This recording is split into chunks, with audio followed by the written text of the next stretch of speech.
Here's a little tour for you. And here's this little mound that I walked down. It's just a little tiny slope. But this is what I was talking about, that this was made for a purpose, some kind of foundation. And so I call this the farmstead. And then I just love the moss that's on the logs, you know. It's so cool. And then down here, this is barbed wire curve. Can you see the old barbed wire? I want to get some wire cutters and come out and cut most of it. It was laying right across the path though, so it was good to clear it out. And then over here is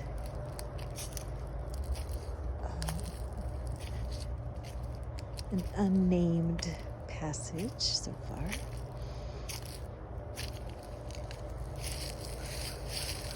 Some stuff stays green even though it gets a little bit cold.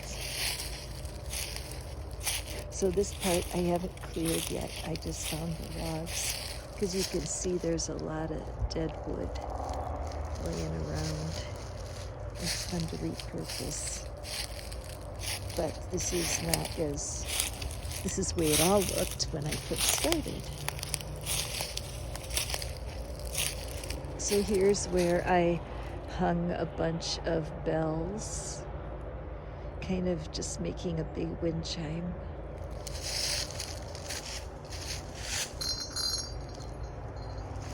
So we'll see how that works out. I made little wire hangers for them. And that's called the bell curve because I always want to remember about the bell curve. And anything on the positive side of the center point of a bell curve is excellent. So it's so good to realize you don't have to manifest like a famous manifesting person to have success, right? So here we're entering the fairy part. And so I had this fairy that I bought in Mexico, and I put her up here. She was in my garden in Mexico also. Isn't she pretty? And then over here I have that little mushroom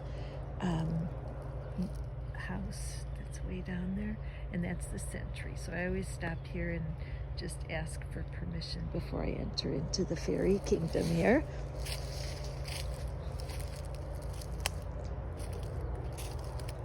And I was out walking the dogs one day and I found that broom sitting there by the side of the road, abandoned. So it had to come down here. I want to manifest a rake next. But there's where I ended up moving the fairy houses because they were so vulnerable. I felt they were so vulnerable on the other side of the log. And this way they're more hidden. And over here is the log that I sit on. I've done readings on that log, and sometimes I imagine someone, maybe you, here with me, sitting here in the fairy garden and talking and brainstorming and tapping and enjoying each other's energy. So, yeah, so then we cross over this log, and there's our circle, and then we walk back. And I've gotten some ornament type things out here too that are just add a little tiny bit of sparkle, but it's not that sunny of a day, so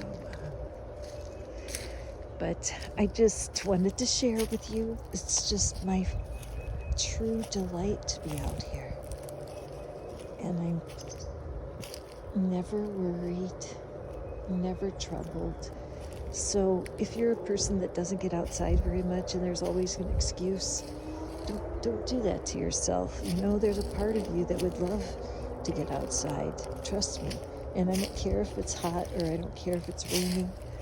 I don't care about any of that. It's all a bunch of excuses. So anyway, I'm just coming back out where my house is. I'll turn around here so you can see the entryway. There's how we enter. I'm just so lucky to have this, you guys. Honestly, it's just such a blessing to live in a place where I've got lots of places where I can feel completely alone. So I love y'all. Hope you enjoyed my tour.